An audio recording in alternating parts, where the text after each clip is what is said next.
আমরা নবীজিকে সবচেয়ে বেশি ভালোবাসি এবং নবীজির সম্মান নিয়ে সবচেয়ে বেশি আমরাই আলোচনা করি। এই কথাটা যখনই মুনাফিকদের কানে যায় তখনই তারা আমাদেরকে একটার পর একটা ফতোয়া দেওয়া শুরু করে দেয়। আমাদেরকে ভণ্ড, বিদাতি, মাজার পূজারী এবং বিভিন্ন ধরনের কথা বলে আমাদেরকে ভণ্ড প্রমাণ করতে চায়। অথচ এই বিষয়ে সহিহুল বুখারীর প্রথম খণ্ডে কিতাবুল ইমান অধ্যায়ে 13 এবং 14 নম্বর হাদিসটা প্রমাণ করে যে আমরাই সঠিক পথে রয়েছি। হাদিসটা হচ্ছে আবুল ইয়ামান রহমতুল্লাহ আলাই আবু হুরায়রা রাদিয়াল্লাহু আনহু থেকে বর্ণিত।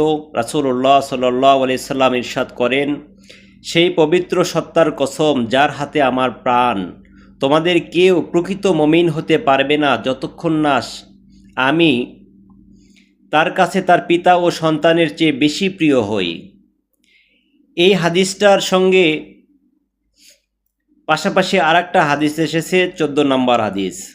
ইয়াকুব ইবনে ইব্রাহিম ও আদম রহমতুল্লাহ আলাই আনাস রাদিয়াল্লাহু আনহু থেকে বর্ণিত। রাসূলুল্লাহ সাল্লাল্লাহু আলাইহি ওয়াসাল্লাম ইরশাদ করেন, তোমাদের কেউ মুমিন হতে পারবে না যতক্ষণ না আমি তার কাছে তার পিতা, তার সন্তান ও সব মানুষের চেয়ে বেশি প্রিয় হই। এখন মুনাফিকদেরকে বলতে চাই, আমরা যখনই নবীজিকে ভালোবাসার কথা বলি তখনই দেখা যায় তোমরা আমাদেরকে ভণ্ড, মাজার পূজারী বিভিন্ন ধরনের কথা বলো। আচ্ছা, তোমরা একটাবার চিন্তা করে দেখো তো, আমরা নবীকে ভালোবাসার কথা বললে তোমাদের যে ফতোয়া আসে আমাদের ওপরে, এই ফতোয়া দেওয়ার জন্য তোমাদের যে ঈমান চলে গেছে, তোমরা কি এটা জানো? অবশ্যই জানো না, কারণ তোমরা হলে শায়েক পূজারী। ওই যে মুনাফিক ইয়াজিদপন্থী যেগুলো রয়েছে, তারা যে কথাগুলো বলে সেই কথাগুলোকেই তোমরা প্রাধান্য দাও, অথচ তাদের কথা শুনতে গিয়ে তোমাদের ঈমান সব বরবাদ হয়ে যাচ্ছে, তোমরা সেদিকে খেয়ালও করো না। একটাবার চিন্তা করে দেখো, তোমরা যে হাদিসকে অস্বীকার করো এই কথাগুলোর মাধ্যমে, আর তোমাদের যে ঈমান চলে যাচ্ছে সেদিকে খেয়াল করছো না তোমরা। তোমাদের শায়েক হাসর ময়দানে তোমাদের কোনো উপকারে আসবে না।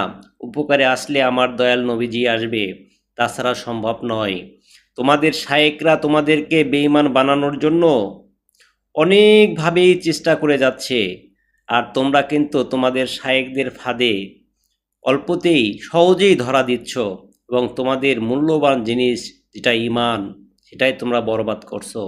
তাই আমি তোমাদেরকে বলবো, তোমাদের এই ভণ্ড শায়েকদের পিছু ছেড়ে দাও এবং আমার দয়াল নবীজি সাল্লাল্লাহু আলাইহি ওয়াসাল্লামকে মন প্রাণ দিয়ে ভালোবাসতে শিখো, নবীজির সম্মান বয়ান করো। যখন একটা ব্যক্তি নবীজির সম্মান বারবার বয়ান করে না, তখন কিন্তু তার অন্তরে আস্তে আস্তে নবীজির প্রতি ভালোবাসা তৈরি হয়ে যায়।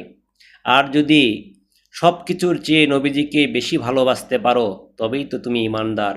তোমার জন্যই কিন্তু পরকালটা সুন্দর হবে। তোমাদের শায়েকদের কথায় তোমাদের পরকালটা বরবাদ করিও না। সময় থাকতে এখনই ফিরে আসো, নইলে পরে শুধরাতে পারবে না। মৃত্যুর আগে যদি না সঠিক পথে আসো, তবে মৃত্যুর পরে কিন্তু আর সুযোগ পাবে না। তোমাকে কিন্তু ওই যে আবু জেহেল, আবু লাহাব, তোমার ইয়াজিদ, এদের মতনই তোমার অবস্থা হবে। ওই ফিরাউন নমরুদের মতনই অবস্থা হবে। তোমরা কেন নবীজির বিরোধিতা করো, নবীকে ভালোবাসো? এটা তো কুরআন হাদিস দ্বারা সাব্যস্ত। যেখানে স্পষ্ট সহিহুল বুখারীতে হাদিস রয়েছে, তারপরেও কেন তোমরা গুমরাহির পথে থাকবা? ফিরে আসো, তোমাদেরকে ফিরে আসার আহ্বান জানাচ্ছি।